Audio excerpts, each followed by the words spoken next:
Another frequently asked question here at our law firm is, what are my rights if I've been the victim, or if I'm a family member of someone that's been the victim of a violent crime while on someone else's property?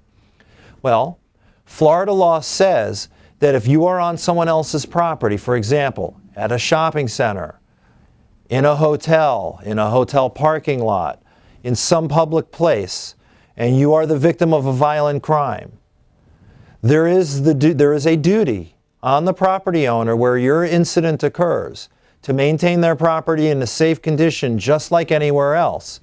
So in this context, what that means is, if there's evidence that there have been other violent crimes that have occurred within a reasonably close proximity in time, in terms of how far back, and in terms of distance, how far away from the property where your incident occurred, if we could show that there have been other violent crimes occurring, there is a duty that extends to the property owner to do more than just sit back and say, we're really sorry that somebody robbed you in our parking lot. They've got a duty to hire security guards.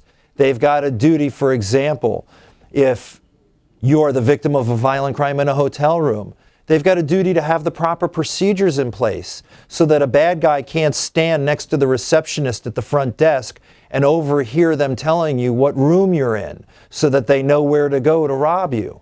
There are procedures that are in place that impose duties and obligations. There are certain locks on doors. There's video surveillance equipment that's required. There's armed security guards that are required. There are many things that need to be done if a property owner knows or should know that violent criminal activity is occurring at or around the area where your injury occurred. You may never know that. The police officer that comes to the scene of your violent crime to assist you as the victim of a robbery, they may not know that 2 weeks ago somebody else was robbed in the same parking lot. They may not know that somebody was shot 2 blocks away a week before.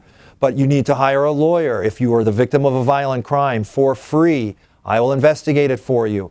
I will order things that are called crime grids so I can see what criminal activity has occurred at or around the area of your crime to determine whether there is any liability.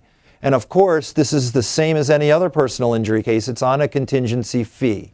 So if we're not able to get a recovery for you, if we don't find evidence that other people had been the victim of violent crimes in the area, and that there's no evidence that the landlord should have done anything else to protect you, we'll let you know and you won't owe us a fee.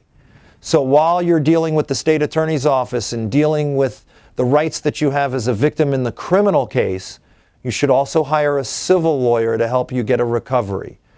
I used to work for Janet Reno as an assistant state attorney, and I know what crime victims go through. I've represented crime victims in criminal cases. I've put people in prison for many years in my days as a prosecutor way back when. So if you are the victim of a violent crime, you need to get a hold of a lawyer right away to investigate it and to determine whether you have a civil claim for money damages based upon where it happened.